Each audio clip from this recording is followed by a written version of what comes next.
શહેરમાં જમીન લે વેચના ધંધામાં કરોડો રૂપિયાની છેતરપિંડીનો એક મોટો મામલો પોલીસે ખુલ્લો પાડ્યો છે.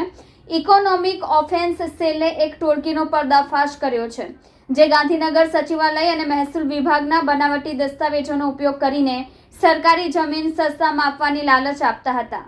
કામરેજ તાલુકાના ખોલવડ ગામમાં આવેલી અંદાજે 100 કરોડ રૂપિયા મૂલ્યની સરકારી જમીન સસ્તામાં વેચી મારવાનો પર્દાફાશ થયો છે.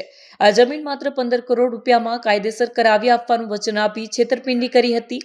આરોપીઓએ ગુજરાત સરકારના વિવિધ વિભાગોના ખોટા અને બનાવટી પત્રો બનાવ્યા હતા અને એક વેપારીને સસ્તી જમીનની લાલચ આપી તબક્કાવાર 12 કરોડ રૂપિયા ઠગાઈ કરી હતી.